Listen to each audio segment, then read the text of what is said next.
سامعین، اللہ عز و جل کا ارشاد گرامی ہے، الیوم اکملت لکم دینکم، میں نے آج آپ کے لیے آپ لوگوں کا دین مکمل کر دیا، واتممت علیکم نعمتی، اور میں نے اپنی نعمت تمہارے اوپر پوری کر دی، ورضیت لکم الاسلام دینا، اور میں آپ لوگوں کے لیے اسلام سے بحیثیت دین راضی اور خوش ہوں۔ اس آیت کریمہ میں آپ نے دیکھا کہ 3 باتیں اللہ عز و جل نے ذکر فرمائی ہیں۔ پہلی بات دین کا مکمل ہونا، کہ میں نے دین مکمل کر دیا ہے۔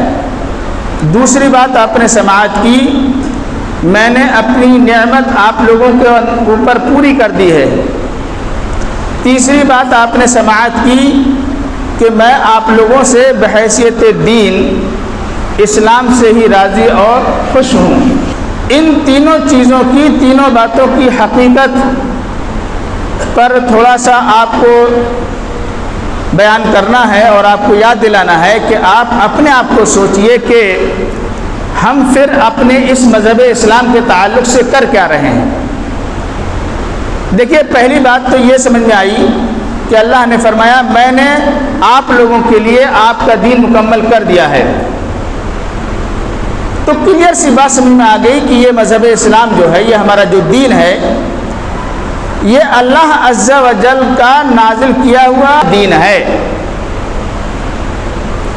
گویا اس کائنات میں کسی رسول نے، کسی نبی نے، کسی پیغمبر نے اس دین کو نہیں بنایا ہے۔ کسی اسلام کے اور بڑے ولیوں نے، بزرگوں نے، شہیدوں نے، صالحین امت نے اس دین کو بنایا نہیں ہے۔ اس دین کے بنانے والے اور اس دین کو مکمل کرنے والا صرف اور صرف اللہ عز و جل ہی ہے۔ اس کا ہر حکم اور اس کی ہر بات اللہ تعالیٰ کی طرف سے نازل کرتا ہے، اگرچہ کہ آپ اسے حدیث کا نام دے لیں کہ اللہ کے رسول نے یہ فرمایا، اللہ کے رسول صلی اللہ علیہ وسلم نے یہ کیا، کچھ بھی آپ نام دے لیں، لیکن وہ ہوتا ہے اللہ تعالیٰ ہی کی جانب سے بیان کیا ہوا، یعنی کہا ہوا، ارشاد فرمایا ہوا۔ اس کی دلیل یہ ہے، اللہ عز و جل نے ایک دوسرے مقام پر ارشاد فرمایا، وَمَا يَنطِقُ عَنِ الْهَوَىٰ إِنْ هُوَ إِلَّا وَحْيٌ يُوحَىٰ، یہ ہمارا رسول آپ لوگوں کو جو کچھ بھی بتلاتا ہے، جو کچھ بھی بولتا ہے، یہ آپ لوگوں کو، آپ لوگوں کے دین کے تعلق سے، تو وہ اپنی چاہت، اپنی مرضی اور اپنی سوچ سے کچھ نہیں کہتا کہ میری طبیعت ایسے کر رہی ہے، یہ چاہ رہی ہے میں لوگوں کو ایسا بتلا دوں۔ ان ہوا الا وحی یوحیٰ، یہ اللہ کی جانب سے اس کی طرف، اس کے دل میں وحی کی گئی ہوتی ہے، تو وہ نبی پھر آپ کو بتلا دیتے ہیں اور آپ کو سب کچھ سمجھا دیتے ہیں۔ یہ دین جب اللہ کا بنایا ہوا ہے تو وہ خالق کائنات ہے، انسانوں کا بھی خالق و مالک و رازق ہے، اور ہر مخلوق اس کی اپنی بنائی ہوئی ہے، تو ہر ایک کے لیے اس نے اس مذہب اسلام میں قوانین اور مذہب اسلام میں ہر ایک کی روح رعایت رکھی ہوگی۔ سب سے بہتر، سب سے پسندیدہ اور سب سے اچھا دین بھی پھر یہی ہوگا، اس کے علاوہ کوئی دوسرا اور دین کمپلیٹ نہیں ہوگا۔ وقتی طور پر لوگ اپنے اپنے ادیان کو کچھ بھی بنا لیں، کچھ بھی سمجھ لیں یا کتنا بھی اچھا جان لیں، لیکن وہ ہمیشہ کے لیے پائیدار وہ دین نہیں ہو سکتا۔ ایک بات جب آپ نے یہ سمجھ لی، اگلی بات کو اور ذرا سمجھ لیجئے، وَأَتْمَمْتُ عَلَيْكُمْ نِعْمَتِي، میں نے اپنی نعمت آپ لوگوں کے اوپر پوری کر دی ہے۔ یہ نعمت کیا چیز ہے، اس کو نعمت کو ذرا سمجھ لو۔ یہ دوسری بات ہے آیت کریمہ کی۔ نعمت کچھ اور نہیں ہے کہ آپ کو آسمان سے من و سلوہ نازل ہو اور آپ کے اوپر اور دیگر چیزیں نعمتوں کا نزول ہو کہ صاحب آپ کو پراپرٹیاں بہت زیادہ مل جائیں، آپ کو آپ کی نوکریاں بہت اچھی مل جائیں اور آپ کے کاروبار بڑے اچھے ہو جائیں۔ یہ نعمت نہیں، یہاں نعمت سے مراد ہے کہ یہ جو مذہب اسلام میں نے آپ لوگوں کے لیے مکمل کیا ہے، یہ مذہب اسلام ہی میری نعمت ہے۔ اس مذہب اسلام کو آپ لوگ میری طرف سے نعمت جانیں کہ میں نے جو مکمل کیا ہے وہ میں نے دراصل اپنی نعمت تمہارے اوپر پوری کی ہے۔ نعمت اب تک مذہب اسلام کی یہ نازل ہوتی رہی حضرت آدم علیہ السلام، حضرت نوح علیہ السلام کے دور سے لے کر کے دیگر انبیاء کرام جتنے 1,24,000 انبیاء کرام جو کم و بیش بتلائے جاتے ہیں ایک حسن روایت کے تحت، یہ تمام انبیاء کرام آتے رہے اور کچھ نہ کچھ ان کو اللہ تعالیٰ احکامات دیتا رہا، یعنی ان کو اپنی نعمتیں دیتا رہا، بتلاتا رہا آپ کو یہ کرنا چاہیے، اس دور میں آپ کو یہ کرنا چاہیے، اس دور میں آپ کو یہ کرنا چاہیے، یہاں کے لوگوں کو یہ کرنا چاہیے، یہاں کے لوگوں کے لیے یہ احکام ہیں۔ وہ اللہ عز و جل کی نعمتوں کا اتمام ہو رہا تھا دھیرے دھیرے۔ پھر ایک وقت ایسا آیا کہ محمد رسول اللہ صلی اللہ علیہ وسلم اس دار فانی کے اندر تشریف لائے، یعنی آپ کی بعثت ہوئی اور پھر آپ کو نبی بنا کر کے 23 سال کی مکمل نبوت کی زندگی میں آپ کے اوپر یہ ہمارے اور آپ کے لیے اس مذہب اسلام کو بحیثیت نعمت، باعتبار نعمت اب اللہ تعالیٰ نے مکمل کر دیا، اور یہ کہہ دیا کہ اب جب ہم نے اس کو مکمل کر دیا ہے تو اب سے لے کر اب قیامت کی صبح آ جائے گی، ہو جائے گی، اور اس دین میں کوئی تبدیلی اور کوئی چینجنگ نہیں ہونے کی ہے۔ ہم نے اس کو مکمل کر دیا ہے، نعمت بھی پوری دے دی، اور اب نعمت میں کچھ باقی بچا ہی نہیں کہ ہم آپ کو کچھ اور دیں۔ جب نعمت مکمل کر دی اور جب نعمت پوری کر دی آپ لوگوں کے لیے، تو اب آپ لوگوں کے لیے کچھ اور یہاں دنیا میں کچھ نہیں ہے کہ آپ کو کچھ اور مزید دیا جائے۔ یہ نعمت ہے اللہ عز و جل کی، یہ مذہب اسلام جو ہمارا اور آپ کا ہے، جس میں ہم اور آپ اپنے جی رہے ہیں، یا اپنے آپ کو جس کے لیے ہم منسوب کیے ہوئے ہیں، جس کی طرف، یہ مذہب اسلام ہے۔ یہی ہمارے لیے اللہ تعالیٰ کی نعمت ہے، اللہ تعالیٰ نے اسے ہمارے اور آپ کے لیے نعمت قرار دیا ہے۔ اتممت علیکم نعمتی، ہم نے اپنی نعمت آپ لوگوں کے اوپر مکمل کر دی ہے۔ نعمتوں کو ٹھکرانے کا نتیجہ کیا ہوتا ہے اور نعمت ٹھکرانے سے لوگوں کے حالات کیا بنا کرتے ہیں، یہ آپ خود سمجھ لیں۔ میں ایک مثال سے تھوڑا سا کلیئر کر دوں، آپ کی بات سمجھ میں آ جانا چاہیے اور آپ اچھے سے سمجھ جائیں گے۔ میں اگر آپ کے پاس کوئی ہدیہ بھیجوں، آپ اپنے کسی بھی رشتہ دار کے پاس، کسی دوست کے پاس کوئی ہدیہ اور تحفہ بھیجیں اور ان کو کچھ دینا چاہیں کہ بھئی یہ لیجئے ہماری طرف سے ہدیہ ہے، وہ آپ کے ہدیے کو ٹھکرا دے، واپس کر دے، نہیں لے، انکار کر دے، لینے سے منع کر دے، آپ کو واپس کر دیا جائے، آپ کو آپ کا ہدیہ مل جائے۔ آپ جانیے، آپ سمجھیے یہاں پر اتنی واضح سی مثال میں کہ آپ کے دل میں اس آپ کے ہدیے کو ٹھکرانے کی وجہ سے اس شخص کی جانب سے کیا کیفیت پیدا ہوگی، آپ کا دل کیا کہے گا، آپ کیا سوچیں گے، اور آپ کا تصور اور آپ کے دل میں کیا وہم و گمان پیدا ہو رہے ہیں، اس کے تعلق سے آپ کی سوچ و فکر کیا بن رہی ہوگی۔ آپ سمجھ لیجئے، جو کچھ آپ سمجھ سکتے ہیں، جو کچھ آپ کے دل میں خیالات اس آدمی کی طرف سے پیدا ہو سکتے ہیں جس نے آپ کے ہدیے کو، جس نے آپ کے تحفے کو ٹھکرایا ہے اور لینے سے انکار کر دیا ہے، تو آپ اچھے سے سمجھ سکتے ہیں کہ آپ نے اس کے دل میں اب اپنے لیے کیا، اپنے دل میں اس کے لیے کیا جگہ بنائی۔ اگر اللہ عز و جل اس اپنی نعمت کو جو اس نے مکمل کی ہے آپ کے لیے، آپ کو پیارا جان کر، آپ کو اپنا محبوب بندہ جان کر کہ یہ میرے بندے ہیں، دنیا میں رہ رہے ہیں، ان کی رہبری کے لیے اور ان کے دنیا میں زندگی گزارنے کے لیے میں اپنی نعمت کو مکمل دے دوں تاکہ یہ میری نعمت پر عمل پیرا ہو جائیں اور اچھے سے زندگی ان کی بسر ہو، آپ اس نعمت کو ٹھکرا دیں اور آپ اس سے بالکل قطعاً اپنا پلہ جھاڑ لیں، اس کی طرف توجہ کچھ بھی نہ کریں، آپ سمجھیے کہ پھر اس نعمت کو ٹھکرانے کا نتیجہ آپ کے لیے اللہ کی طرف سے کیا نکلنا چاہیے اور آپ کی طرف سے اس آدمی کے لیے کیا رویہ ہونا چاہیے جو آپ کے تحفے کو ٹھکرا دے۔ جو رویہ آپ اختیار کریں گے اس آدمی کے لیے جو آپ کے تحفے کو، آپ کے ہدیے کو ٹھکرائے گا، آپ اس سے بولنا پسند نہیں کریں گے، اس سے ملنا پسند نہیں کریں گے، پھر وہ کبھی اپنی طرف سے آپ کو کچھ دے گا تو آپ اس کو اور زیادہ بری طریقے سے رد کریں گے، للکاریں گے اور ہر ایک اعتبار سے اس کو ختم کریں گے۔ اپنا ایسے شخص سے کوئی تعلق آپ برقرار رکھنا نہیں چاہیں گے۔ آپ سمجھ لیجئے اس مثال کے ذریعے سے اللہ عز و جل کی جو یہ نعمت بندوں کو ملی، بندوں نے، مسلمانوں نے اللہ تعالیٰ کی اس مکمل پوری نعمت کو یہ بھی نہیں کہ اس میں سے کچھ کم دیا ہوتا اس نے تو تھوڑا سا یہ تھا کہ بھئی ابھی کچھ اور مل جاتا تو بہتر تھا، یہ بھی صحیح نہیں ہے ہمارے لیے۔ مکمل نعمت کو بندوں نے یہ ٹھکرا دیا، انکار کر دیا ہے آج کے حالات کے اعتبار سے۔ تو اللہ کا رویہ اب ان لوگوں کے ساتھ کیا ہونا چاہیے جو لوگ اس کی اس نعمت کو اور اس کے اس تحفے کو، اس کے اس ہدیے کو ٹھکرا رہے ہیں۔ آپ کو بہت شکایات ہوا کرتی ہیں اللہ تعالیٰ سے، بہت زیادہ آپ اپنے آپ کو سوچتے ہو، غور کرتے ہو، ہم مسلمان ہیں، ہمارے ساتھ یہ ہو رہا ہے، وہ ہو رہا ہے، دنیا میں ہم بے عزت ہو رہے ہیں، ذلیل و خوار ہو رہے ہیں، ہماری کوئی وقت ویلیو نہیں جانی جا رہی ہے، تعداد میں تو ہم بہت ہیں، اور اللہ جو کچھ دنیا والے اور دنیا کی حکومتیں جو کچھ کر رہی ہیں اس پر بھی آپ شکایت کر رہے ہیں، اور پھر اللہ رب العالمین کے اوپر سے اور آپ کے اوپر مار پڑ رہی ہے۔ وہ آپ کی دعائیں نہیں سن رہا ہے، آپ کو اس پہ بھی شکایت ہوتا ہے۔ وہ آپ کے لیے بیماریاں، پریشانیاں، الجھنیں، آفات اور بلائیں اور مصیبتیں دنیا بھر کی مسلمانوں پر اللہ کی طرف سے بھی نازل ہو رہی ہیں۔ یہ اور بات ہے کہ الگ الگ اعتبار سے ہو رہی ہیں،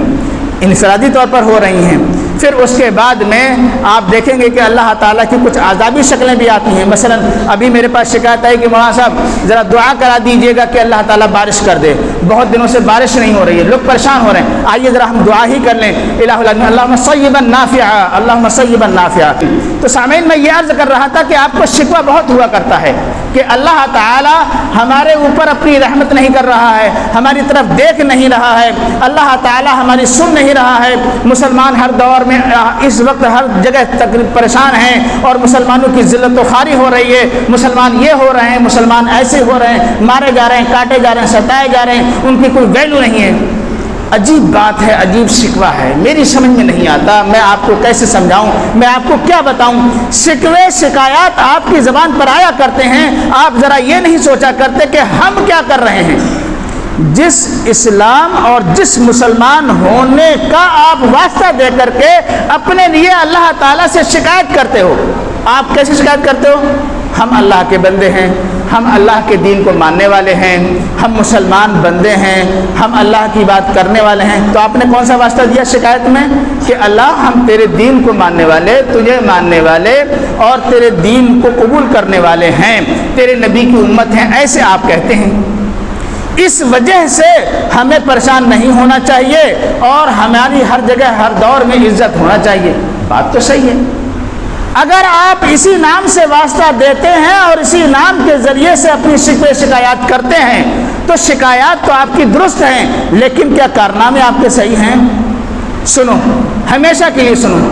اور بالکل مضبوطی کے ساتھ ہمیشہ کے لیے دماغ میں یہ بات رکھ کر کے کبھی نکل نہ جائے، یہ بات سن لو اور یہ بات دھیان سے توجہ سے سن لو۔ اللہ عز و جل نے صرف مذہب اسلام کی جانب نسبت کرنے سے کبھی بھی مسلمانوں کے برتر اور باعزت اور کامیاب ہونے کا وعدہ نہیں فرمایا ہے۔ ایک جملہ یہ سنیے، دوسرا جملہ سنو۔ ہمیشہ ہر دور میں، اب جب کہ 1500 سال ہونے کو آ چکے ہیں مذہب اسلام کو مکمل ہوئے، اس دور میں مذہب اسلام نے اور مسلمانوں نے کئی تاریخیں اور کئی اپنے اوپر اتار چڑھاؤ دیکھے ہیں۔ ان 1500 سالوں میں ڈاؤن بھی ہوئے ہیں، ابھرے بھی ہیں، ڈاؤن بھی ہوئے ہیں، ابھرے بھی ہیں۔ جب پوری تاریخ نے، اگر آپ کو معلوم نہ ہو تو آپ جانیے، مگر مجھے معلوم ہے، میں نے پڑھا ہے، میں جانتا ہوں، میں اسی تاریخ کے حوالے سے آپ کو بتلا رہا ہوں کہ جب مسلمانوں نے اپنے اس مذہب اسلام پر عمل پیرا ہونا چھوڑا، تب مسلمانوں پر ذلت و خواری آئی ہے اور مسلمان مسکنت اور ذلیل و خوار ہر دور میں ہوئے ہیں، اس دور میں جس دور میں کہ مسلمانوں نے اپنے مذہب اسلام کو چھوڑا ہے۔ آپ اپنے اس دور کا جائزہ لے لیجئے اے مسلمانوں، صرف یہاں دورہ ٹانڈے کے نہیں کہ آپ چند میرے سامنے بیٹھ کر کے میری باتیں سن رہے ہیں، بلکہ میری آواز پورے انڈیا میں ہی نہیں بلکہ پوری دنیا میں جہاں جہاں تک پہنچے، وہ فلسطین ہو کہ وہ آپ کا ہندوستان ہو، وہ نیپال ہو یا کہ برما اور رنگون ہو، وہ ایران ہو یا یہ کہ وہ آپ کا روس اور جاپان ہو، وہ آپ کا چین ہو، پوری دنیا میں جتنے بھی جس جگہ بھی مسلمان ذلیل و خوار ہیں، وہ اپنے طور پر اپنے اعمال اسلامی کا اور اس نعمت کی قدر کرنے کا اور ناقدری کا وہ اپنا جائزہ خود لے لیں، ان کو سمجھ میں آ جائے گا کہ یہ وجہ کیا ہے۔ کوئی شاعر ایسے کہا کرتا تھا، اچھا شاعر، بہترین، وہ معزز تھے زمانے میں مسلمان ہو کر، یعنی کہ حقیقی معنوں میں وہ مسلمان تھے کہ انہوں نے اپنے اسلام پر عمل پیرا ہوئے تھے، وہ عمل کیا تھا، اور ساتھ ہی ساتھ ان لوگوں نے اس مذہب اسلام کو اللہ تعالیٰ نے جیسے اپنی نعمت بتلایا تھا، نعمت سمجھ کر اپنے سینوں سے لگایا تھا اور اپنے دل میں بسایا تھا، اس پر پوری طریقے سے وہ عمل پیرا تھے، تو معزز تھے زمانے میں مسلمان ہو کر، عزت ساری کی ساری ایسی ملی تھی، اتنے باعزت تھے، اتنے باعزت تھے کہ رسول اکرم صلی اللہ علیہ وآلہ وسلم نے ارشاد فرمایا، نصرت بالرعب مسیرۃ شہر،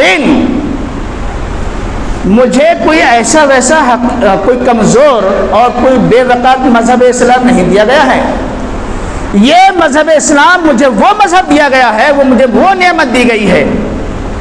اور مجھے ایسا دین دیا گیا ہے کہ اس دین پر عمل پیرا ہو کر کے میں بیٹھا ہوں گا اپنے مدینہ میں، میں بیٹھا ہوں گا اپنے کہیں پر بھی کسی بھی جگہ میں، وہاں سے ایک پورے مہینے کی دوری کی مسافت آپ سفر کیجئے، 1 مہینے تک کا لگاتار، ہر اس دور میں جس دور میں سفر جس چیز سے بھی طے کیا جاتا ہو، راکٹ سے، ڈرون سے، ہوائی جہازوں سے، جن کی رفتار 1000 کلومیٹر فی گھنٹہ نہیں، 10 ہزار کلومیٹر فی گھنٹہ بھی ہو، اور ایسی رفتار، تیز رفتار سواریوں سے سفر کیجئے، اور اتنی تیز رفتار سواری 1 مہینے تک مسلسل آپ چلائیے، مسلسل بلا ناغہ، جتنی دور پھر چلا جائے 1 مہینے میں یہ آپ کی وہ سواری، اتنی دوری پر بیٹھا ہوا بھی تمہارا دشمن کانپے گا، تھرائے گا اس مذہب اسلام پر عمل پیرا ہونے کی وجہ سے۔ شاید اس سے زیادہ بہتر میں آپ کو اور اچھے سے الفاظ میں رک کر کے آپ کے دل و دماغ میں بیٹھ جائے اس مذہب اسلام کی حقانیت اور اس کا محبوب اور پسندیدہ ہونا اور اللہ رب العالمین کی نعمت ہونا، کہ یہ نعمت ہے تو ہے کیسی اور آپ کو دی گئی ہے تو اس کی ویلو اور قدردانی کیا ہے اور آپ کو کیسے کرنا چاہیے تھا۔ نعمت تو وہ تھی کہ 1 مہینے کی مسافت پر بھی بیٹھ کر کے دشمن تمہارے نام سے تھرائے اور کانپے، اور یہ ایسا نہیں کہ یہ میں صرف ایک ہوائی بات کہہ رہا ہوں۔ آپ اندازہ کیجئے مدینہ کی دوری، ملک شام بیت المقدس کی دوری جو فتح کیا حضرت عمر فاروق رضی اللہ تعالی عنہ نے، اس دور میں اونٹوں کا سفر ہوا کرتا تھا، گھوڑوں کا سفر ہوا کرتا تھا، لوگ ایسے ہی جایا کرتے تھے۔ اتنی دوری پر بیٹھ کر کے روم اور ایران کے بادشاہوں کے دربار میں جب حضرت عمر رضی اللہ تعالیٰ عنہ کا صرف ایسے نام لیا جاتا تھا، صرف ایسے کہا جاتا تھا، آج عمر کی عدالت میں روم کا، ایران کا نام آیا تھا، ذکر ہو رہا تھا کہ عمر کے سامنے، یا عمر نے کہا ہے کہ روم میں کیا ہو رہا ہے، ایران میں کیا ہو رہا ہے، یہاں پر ایسے وہ ذکر کر رہے تھے، عمر نے نام لیا تھا، ذکر کیا تھا۔ یہ بڑے بڑے بادشاہان عرب یا ملک شام کے یہ لوگ جن کی دوری گھوڑے اور اونٹوں سے اگر آپ طے کریں گے تو مہینہ تقریباً لگ ہی جائے گا، کچھ دن آگے پیچھے بھی ہو جاتے، اس دن میں بات الگ ہے، صاف صاف الفاظ میں اپنے درباریوں سے کہا کرتے تھے، سب باتیں کرو، عمر کا نام مت لو، بس ساری باتیں سناؤ، عمر کا نام مت لو۔ کیوں؟ دل میں کپ کپی اور ہیبت ایسی طاری ہوتی ہے، کچھ اچھا ہی نہیں لگتا کہ اب ہمیں کرنا کیا چاہیے، صرف نام سن کر کے۔ یہ رسول اکرم صلی اللہ علیہ وآلہ وسلم کی حدیث پاک من وعن بالکل حرف بحرف ایسے ثابت تھی، اور بالکل ایسا ہوا۔ مسلمانوں، آپ جو شکوے شکایات کرتے ہو، مسلمانوں آپ جو اپنے بارے میں اتنی اس قسم کے اتنے زیادہ اعتراضات کرتے ہو اور سب کچھ آپ ترکیبیں بھی اپناتے ہو، آپ ذرا یہ سوچو تو کہ آپ کے اوپر یہ حالات طاری کیوں ہوئے ہیں؟ اس بنیاد پر کہ اللہ تعالیٰ نے آپ کو اپنی اتنی بہترین مخلوق جان کر اپنی نعمت خود بخود آپ کے لیے مکمل کر کے دی تھی۔ آپ نے اس نعمت کے ساتھ کیا رویہ اختیار کیا ہے؟ آپ جو چاہیں کہہ لیں، میں کہوں گا تو آپ کو شاید کچھ اچھا سا نہ لگے۔ آپ نے اس کو پھینکا، آپ نے اس کو دھتکارا، آپ نے اس کو لتیایا، آپ نے اس کی ناقدری کی، آپ نے اس کو ادھر ادھر بیکار سی چیز سمجھ کر کے چھوڑ دیا۔ کیسے؟ آپ دیکھ سکتے ہیں، میں اگر شکوہ کروں تو میری ابھی خطاب میں میری ابھی آخری شکوہ اور باقی رہ جائے گی، ورنہ آپ دیکھ سکتے ہیں قرآن مجید آپ کی مساجد میں ادھر ادھر پڑا ہوا ہے، آپ کو توفیق نہیں ہے۔ مسلمانوں نے اس کی تعلیمات کو اتنا زیادہ اپنے اندر سے نکالا کہ کیا کہا گیا ہے اس میں کچھ پتہ نہیں، مسلمانوں کی اکثریت کو پتہ نہیں، اکثریت کو پتہ نہیں۔ ہم 99% مسلمانوں کو اگر کہہ دیں عربوں کو چھوڑ کر، تو ہمارا بیجا نہ ہوگا کہ 99% مسلمان اپنے مذہبی کتاب قرآن مجید اور مذہبی کتاب احادیث نبویہ سے بالکل یکسر غافل۔ ان کو پتہ نہیں کیا ہو رہا ہے، صرف اس کتابوں سے ہی غافل ہونا بس ہو جاتا تب بھی ذرا درست تھا۔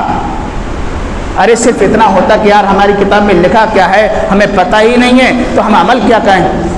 بڑا طرفہ اور تماشا اور شکوے کی بات یہ ہے ایک عالم کی آپ تمام لوگوں سے اور پوری دنیا کے ان تمام لوگوں سے جو میری اردو زبان سمجھ رہے ہوں اور وہ جان رہے ہوں کہ یہ بات ہم نے سنی ہے،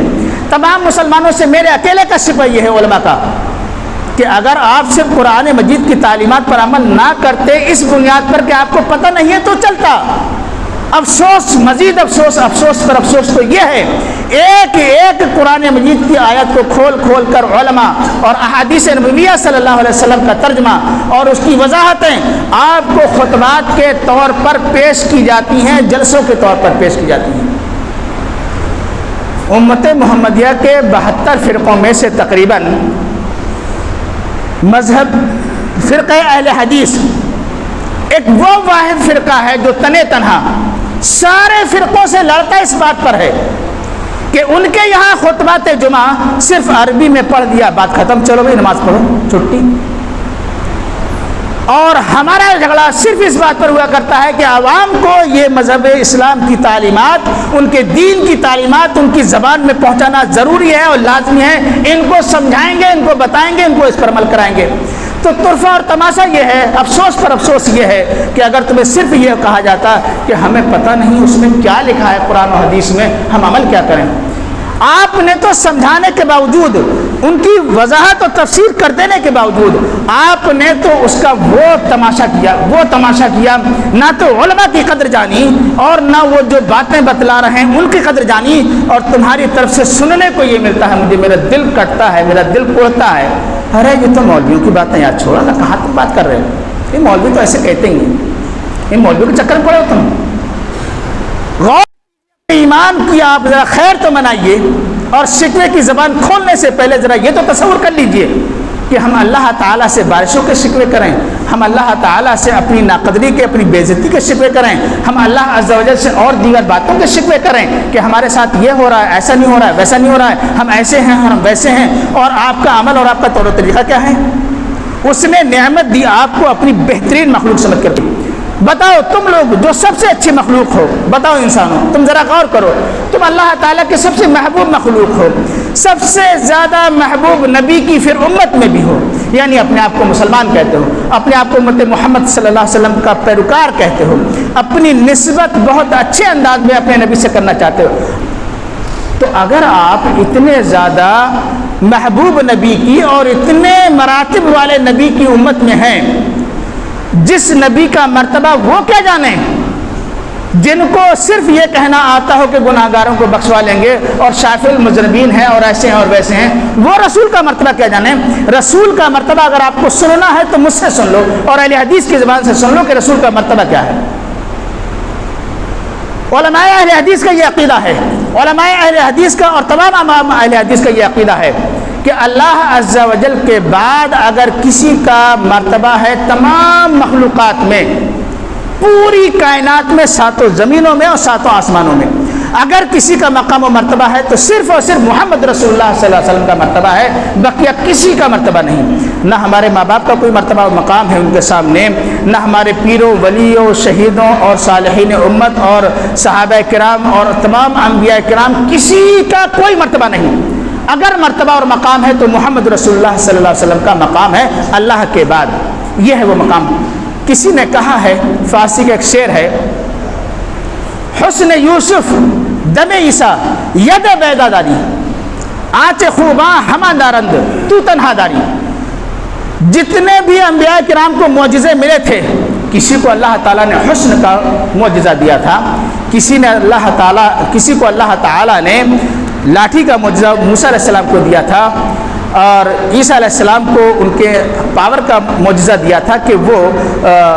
کسی بھی چیز کو نمونے کو بناتے، پرندوں کو بناتے، کسی اور چیز کو بناتے، مردے کو اگر پھونکتے اور کہتے قم باذن اللہ، مردہ زندہ ہو جاتا، پرندہ بنا کر کے مٹی کا اس میں پھونک مارتے تو پرندہ اڑنے لگتا، حقیقت میں وہ پرندہ بن جاتا۔ یہ تمام کرامتیں اور تمام کے تمام سب چیزیں حضرت ابراہیم خلیل اللہ علیہ السلام کو جو معجزہ ملا، یا جو ان کے لیے اللہ تعالیٰ نے کر کے دکھایا کہ زندہ آگ میں پھینک دیا گیا اور آگ نے ابراہیم علیہ السلام کا ایک رواں بھی نہیں جلایا، یہ تمام کی تمام کرامتیں اور تمام کے تمام فضائل اور تمام کی تمام نعمتیں اللہ عز و جل نے 1,24,000 انبیاء کرام کو الگ الگ درجے دی ہوں۔ محمد رسول اللہ صلی اللہ علیہ وسلم کی ذات گرامی وہ ہے کہ آپ کی تنہا ذات گرامی وہ ذات ہے کہ سب پر فائق، کائنات میں حکم ان کا چلا کرتا تھا، یہیں زمین پر آپ رہیں، چاند کے پاس جانے کی نوبت پیش نہ آئے اور صرف اشارہ ہی کر دیں، کچھ زبان سے بولنے کی نوبت نہ آئے، صرف اشارہ ہی کر دیں، ساری مخلوقات کائنات کی محمد رسول اللہ صلی اللہ علیہ وسلم کے سامنے خاموش ہو جائے اور وہ اطاعت و فرما برداری کرے جو اطاعت و فرما برداری اللہ کی ہی کرنی چاہیے۔ بتائیے مجھے ذرا غور کیجئے، رسول کی تعریف کا موقع آیا ہے تو تھوڑا سا سن ہی لیجئے، اس کائنات میں سورج اور چاند کس کے تابع ہیں؟ اللہ عز و جل کے ساری کائنات مانتی ہے، سارے لوگ مانتے ہیں کہ اس کو اگر کوئی چلا رہا ہے تو صرف اللہ تعالیٰ ہی چلا رہا ہے، پورب سے نکالنا اور پچھم میں ڈبونا، چاند کو پچھم سے نکالنا، پورب میں ڈبونا، اس طریقے سے یہ ساری کائنات اللہ عز و جل کے حکم سے چل رہی ہے۔ ان تمام مخلوقات میں اگر کسی کا حکم روا ہے تو صرف اللہ تعالیٰ کا ہے، ان کو کوئی بھی دوسرے کے حکم سے نہیں چلا سکتا، یا دوسرا اپنا آرڈر ان کے اوپر نافذ نہیں کر سکتا۔ محمد رسول اللہ صلی اللہ علیہ وسلم کا مقام و مرتبہ تو دیکھو، اگر صرف ایسے ہی اشارہ کر دیا کہ 2 ٹکڑوں میں بٹ جا پھٹ جا، حقیقی معنوں میں ایسا نہیں کہ جادو کیا گیا ہو اور چاند 2 ٹکڑے ہو گیا ہے۔ اگر آپ اتنے بڑے رسول کی، اتنے عظمت والے رسول کی امت میں ہیں اور اپنے آپ کو منسوب کرتے ہیں تو یقیناً ہونا فخر کی بات ہے، کیجئے، لیکن ذرا سوچئے تو یہ کہ اتنی بڑی نعمت ملی، اتنا بڑا رسول ملا، اتنی بڑی نعمت کو ہمارے اسلاف نے گلے لگایا، اتنے بڑے رسول کو ہمارے اسلاف نے اپنی گردنیں کٹوا کر، اپنے جسم کا آخری خون کا آخری قطرہ بہا کر اور ان کی حفاظت کی، ان کے دین کو گلے سے لگایا، ان کے ایک ایک نقش قدم کی اتباع اور پیروی کی۔ ہم کیا کر رہے ہیں؟ ہمارا اور آپ کا حال کیا ہے؟ بتانے کے باوجود آپ ان کی تعلیمات کو، جن کو اتنا بڑا مقام و مرتبہ ملا، آپ ان کے فرامین کو جن کو اتنا بڑا مقام ملا، آنچ خوباں ہما دارند تو تنہا داری، اور قصہ مختصر یہ کہ بعد از خدا بزرگ تو، یہ قصہ مختصر کہ اللہ کے بعد علماء اہل حدیث اور مسلک اہل حدیث کا یہ متفقہ عقیدہ ہے کہ اللہ کے بعد اگر کسی کا کوئی مقام و مرتبہ ہے اس پورے کائنات میں تو صرف اور صرف اللہ کے رسول محمد رسول اللہ صلی اللہ علیہ وسلم کا ہے اور کسی کا نہیں۔ رسول کے مقام و مرتبے کی تعریف اگر کسی کو معلوم ہے تو وہ کما حقہ صرف اور صرف علماء اہل حدیث کو معلوم ہے۔ آپ سے اسی چیز کا واسطہ دے کر کے میں یہ کہتا ہوں، یہ بتلا رہا ہوں کہ میرا شکوہ یہ ہے، آپ بتائیے کہ اتنی اچھی نعمت آپ کو ملی، اتنا اچھا مذہب ملا جو مکمل بھی، اور پھر اسی مذہب کو جس کو مکمل کیا تھا اسی کو اللہ تعالیٰ نے اپنی نعمت بتا کر کے آپ کے سپرد کیا، اپنے سب سے زیادہ محبوب رسول کے ذریعے سے ان کے قلب اطہر پر اس دین کو اتار کر نازل کر کے مکمل کر کے ان کی زبان مبارک سے نکلوا کر کے آپ کے ہاتھوں میں دیا کہ یہ دین ہے، یہ نعمت ہے جو میں نے اپنے رسول کے دل اطہر پر، قلب اطہر پر مکمل کی ہے۔ مسلمانوں تم کیا کر رہے ہو اس نعمت کے ساتھ؟ ذرا اب میرے شکوے کا آپ جواب دے دیجیے۔ اگر آپ کی گردنیں جھک جائیں اس بات سے کہ آپ کے پاس کوئی جواب نہ ہو، آپ صرف 200 200 300 مسلمان نہیں جو میرے سامنے اس وقت موجود ہیں، 1000 2000 10 20 ہزار 100 50 ہزار لاکھ 2 لاکھ 10 20 لاکھ لوگوں کا مجمع ہو اور کروڑوں کا مجمع ہو، اور کروڑوں کا مجمع اگر یہ اپنی گردنیں نہ جھکائے اس بات پر کہ غلطی ہماری ہے، تو پھر آپ اس کے بعد شکوہ شکایت کرنے کے حقدار ہوں گے۔ اور اگر آپ کی گردنیں جھک جائیں اس سوال کے جواب پر، آپ کی زبانیں خاموش ہو جائے، تو آپ کو کوئی حق نہیں پہنچتا کہ آپ اللہ تعالیٰ سے یہ شکوہ کریں کہ مسلمانوں کی ذلت و خواری کے اسباب کیا ہیں۔ آپ کو کوئی حق نہیں پہنچتا کہ آپ اللہ تعالیٰ سے یہ شکوہ کریں کہ اللہ تعالیٰ ہمارے لیے بارشیں کر دے۔ آپ کو کوئی حق نہیں پہنچتا کہ آپ اللہ تعالیٰ سے اپنی بربادی کے اور کسی قسم کی شکایتیں کریں یا اپنے ائمہ اور اپنے علماء سے اس قسم کی شکایتیں کریں. آپ کا پھر حق نہیں رہتا. آپ کا حق بنے گا تب جب آپ اپنے اس مذہب اسلام کو مکمل طریقے سے اپنے دل و جان میں ویسے بٹھاؤ جیسا کہ رسول اللہ صلی اللہ علیہ وسلم نے اپنے صحابہ کرام کے دلوں میں بٹھایا تھا اور صحابہ کرام نے اپنے دلوں میں اس کو جگہ دی تھی کہ سب کچھ ان کے لیے ان کا دین تھا. ان کی عزت, ان کے ماں باپ, ان کی دولت, ان کا گھر بار, ان کی تمام پراپرٹیاں, جائیداد و کاروبار سب کے سب اگر قربان تھے تو مذہب اسلام کی ایک تعلیم پر قربان تھے. ہر کوئی بھی تعلیم ہو اس پر سب چیزیں لوٹا دینا وہ پسند کرتے تھے. ایسا نہیں کہ کوئی ایک چیز, ایک تعلیم بھی ان کے لیے ان کی پوری زندگی کی کمائی سے زیادہ ویلو رکھا کرتی تھی مذہب اسلام کی. آپ کے نزدیک کیا ہے؟ آپ کا حال یہ ہے کہ اگر آپ کے دنیاوی کسی بھی معاملے سے آپ کے دین کی کوئی بھی بات ٹکرا جائے یا بیچ میں آ جائے کہ اسلام یہ کہہ رہا ہے, وہاں آپ کو بتائیں گے کہ بھئی اسلام کا اس بارے میں حکم یہ ہے, اور آپ کے اپنی دنیاوی ضرورت ٹکرا جائے کہ یار میری دنیاوی ضرورت یہ ہے, ایک ہم میں سے الا ماشاءاللہ زیادہ تر ہم میں سے اکثریت ہم میں کی اپنی وہ راہ نکالے گی تو مولوی صاحب کوئی مجبوری کا مطلب ہوتا ہے کہ مجبوری میں تو ہاں ایسے جائز ہے نا مولوی صاحب, ایسا تو ہاں مولوی صاحب جب رن مولانا کی زبان کو ادھر سے ادھر گھمانا یہ آج کے مسلمانوں کا شیوا ہے. مولانا کسی طریقے سے ایسے کہتے ہیں ہاں ایسے نہیں, ہاں ایسا کر سکتے ہو, ہاں بھائی جب مجبوری بتا رہے ہو تو ایسا کر سکتے ہو. کیا ہے آپ لوگوں کا حال؟ آپ اپنی دنیاوی ضرورت کو مقدم کرنا چاہتے ہو اور اپنی دینی احکامات کو, دینی تعلیمات کو مؤخر کرتے ہیں. یہ آپ کا لگاؤ ہے مذہب اسلام کی اس نعمت سے جو اللہ تعالیٰ نے آپ کو مکمل کر کے دی ہے. چلیے آگے کی بات تھوڑی سی آپ اشارتاً کر دیں, بات ہماری ختم ہونے کو ہے مگر وقت بھی ختم ہو گیا, تھوڑا سا معافی کے ساتھ سن لیجئے. وَرَضِيتُ لَكُمُ الْإِسْلَامَ دِينًا, اللہ عز و جل نے اس آیت کریمہ میں تیسری بات یہ فرمائی ہے کہ لوگوں میں آپ سے راضی اور خوش ہوں. تو آپ سے راضی اور خوش ہونے کی بھی میری ایک ہی بات ہے, ایک ہی وجہ ہے, یہ کہ آپ لوگ اپنے اس اسلام پر عمل پیرا ہوئیے. میں آپ سے راضی اور خوش ہوں. آپ سے اللہ تعالیٰ راضی اور خوش ہے اس بات میں کہ آپ اپنا دین اسلام اپنائیے, اس پر عمل پیرا ہوئیے, تو میں آپ سے راضی اور خوش ہوں. اچھا پلٹ کے دیکھ لو اس کو,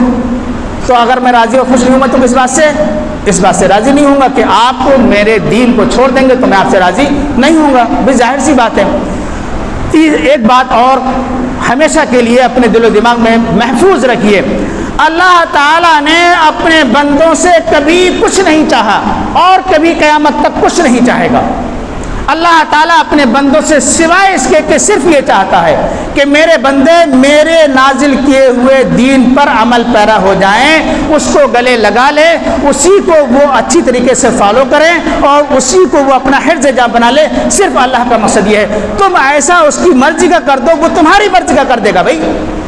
چیلنج ہے یہ مسلمانوں کے لیے کہ آپ اپنی اصلاح کے لیے, آپ اپنی عزت و آبرو کو برقرار رکھنے کے لیے اور عزت کے منازل طے کرنے کے لیے اور دنیا میں باعزت زندگی گزارنے کے لیے ساری ترکیبیں سارے زمانے کے لوگ کرتے رہیں اسلام کو چھوڑ کر. اللہ کی قسم, اس رب کی قسم جس نے مذہب اسلام کا مجھے داعی بنایا اور آج ہم اور آپ یہاں پر زندہ ہے اور اسی کے حکم سے اس جمعے کا ہم قیام کر رہے ہیں, اس رب کی قسم, رب کعبہ کی قسم, مسلمان کبھی بھی کامیاب نہیں ہو سکیں گے اگر اسلام کو چھوڑیں گے. تو مسلمانوں کی کامیابی صرف اس بات میں ہے کہ یہ اپنے مذہب اسلام پر کما حق و عمل پیرا ہو جائیں. یہ خود بخود بڑھ جائیں گے, خود بخود یہ ایسے اچھل جائیں گے کہ سارے زمانے میں ان کا رعب اور دبدبہ قائم ہو جائے گا. یہ کام اللہ تعالیٰ کا ہے کہ وہ کیسے لوگوں کے دلوں میں یا دوسرے اقوام کے دلوں میں کس طریقے سے تمہارا رعب و دبدبہ بٹھائے گا.